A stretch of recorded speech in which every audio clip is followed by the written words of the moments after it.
Bonjour. Hello. Hola. Marhaba bikoum. Sur le fil, Le podcast d'actu de l'AFP. des nouvelles choisies pour vous sur notre fil info. Dans cet épisode de Sur le fil, je vous emmène sur la Lune, à la découverte du projet Sanctuary on the Moon. Un projet un peu fou, lancé par un ingénieur français, Benoît Faivelet, entouré d'une dizaine de scientifiques.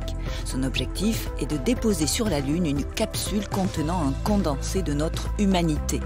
Elle sera déposée par un atterrisseur lunaire de la NASA d'ici quelques années, dans le cadre du programme Artemis, à la disposition des générations futures ou d'éventuelles civilisations extraterrestres. Mais que retenir de nos connaissances? Quelles œuvres d'art choisir? Et comment les rendre lisibles par d'autres civilisations? Élément de réponse avec Benoît Faivelet et Jean-Philippe Uzan, astrophysicien qui fait partie de l'aventure Sanctuary on the Moon. Sur le fil. 3, 2, 1.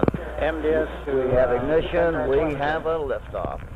Roll program is in on time. Vous vous souvenez peut-être de ce moment-là, c'était il y a 47 ans, en septembre 1977. Les sondes de la NASA, Voyager 1 et 2, prenaient leur envol de Cap Canaveral. Leur mission était d'étudier les planètes en dehors du système solaire. Les sondes transportaient chacune d'elles une sorte de bouteille à la mer interstellaire, un disque d'or sur lequel sont gravés des sons et des images censés représenter la diversité de la vie sur Terre.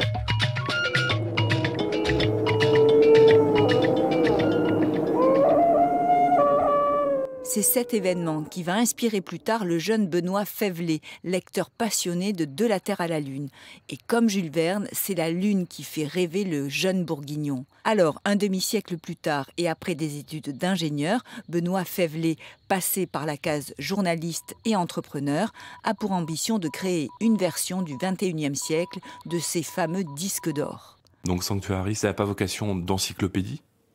Mais c'est surtout un travail de choix pour raconter ce que l'on est, avec des génomes qu'on a décidé d'embarquer, ce que l'on sait avec une sélection de contenus scientifiques, et puis ce que l'on fait avec de l'art. Avec une centaine de milliards de pixels, qu'est-ce qu'on aimerait conserver pour toujours sur la surface de notre monde? Car nos connaissances ont beaucoup changé. Un exemple, l'ADN a été décodé depuis. Alors pour créer un message universaliste aux générations futures et transmettre le savoir humain dans sa diversité, l'ingénieur s'entoure d'une dizaine de scientifiques français, astrophysiciens, paléontologues, généticiens, physiciens des particules ou spécialistes du big data. En gestation depuis une dizaine d'années, le projet prend un coup d'accélérateur en septembre 2023. La NASA valide le projet, elle déposera sur la Lune un conteneur d'1,4 kg qui contiendra les disques. Et pour des raisons de tenue dans le temps et de lisibilité, les données seront stockées sur 24 disques en saphir artificiel, un matériau extrêmement résistant. C'est un disque qui fait une dizaine de centimètres de diamètre, 1 mm d'épaisseur. C'est du saphir industriel qui vient du commissariat à l'énergie atomique et sur lequel a été appliquée une couche de nitrure de titane. Ce ne sont pas des pigments, donc il n'y a aucune possibilité d'altération de la surface, contrairement par exemple aux couleurs. On dit souvent que les drapeaux américains décident de l'unissage Apollo. Aujourd'hui, en fait, c'est les seules choses qui ont changé puisqu'ils sont devenus blancs. Donc parce que les pigments ont été irradiés par les rayons solaires. Et à partir de fichiers numériques, on arrive à inclure entre 3,4 et 7 milliards de pixels. Le pixel on a une taille de 1 micron à 1,2 micron. Pour vous donner une idée, un disque peut contenir à lui seul 2500 pages format A4. La gravure se fait dans des labos du commissariat à l'énergie atomique à l'aide de lasers. Pour lire les informations, il suffira de prendre une loupe puissante. Vous prenez une loupe et puis vous pouvez voir des contenus. Donc le pari qu'on fait, c'est qu'avec une technologie analogique, contrairement au numérique avec des CD, des DVD, des clés USB, on peut mettre beaucoup plus de contenu sur tous ces appareils numériques. Le problème, c'est comment est-ce qu'on fait pour les lire dans très longtemps. Et on se retrouve vite avec des limites. Déjà, il y a une dégradation du numérique avec le temps, et puis les formats seront sans doute pas reconnus. Donc on revient toujours à l'analogique. Les scientifiques ont organisé les informations en un triptyque. D'abord, ce qui concerne la génétique. Plusieurs disques sont consacrés entre autres au génome d'une femme et celui d'un homme. Puis 5 disques sont dédiés aux sciences dures comme l'espace ou la matière.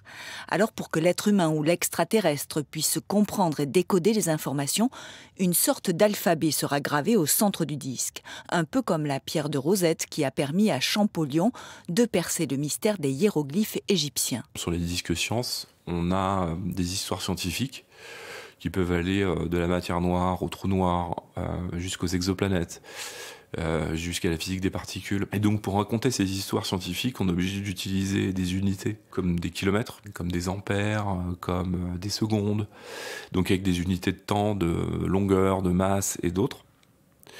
Et donc on a dû utiliser une pierre de Rosette au niveau des unités. On a défini ce qu'était un mètre, on redéfinit ce qu'est une seconde, on redéfinit ce qu'est un ampère, etc., etc. Et à partir de toutes ces unités redéfinies, on peut les combiner les unes avec les autres et ainsi expliciter plein de faits scientifiques. Mais pour l'équipe de scientifiques de Sanctuary, l'humanité, c'est aussi et surtout de l'art et de la culture. Et c'est là que l'UNESCO intervient en tant qu'autre partenaire du projet. Une sélection de lieux classés patrimoine mondial de l'humanité, d'œuvres d'art, de langue, va être effectuée.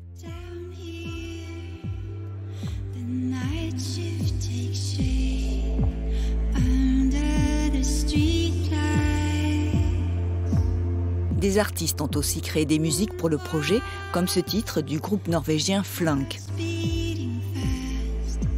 Et quand on aborde la question du choix, de la sélection des œuvres ou des données scientifiques, les intellectuels s'enthousiasment. Ils assument que ce petit condensé de l'humanité restera subjectif.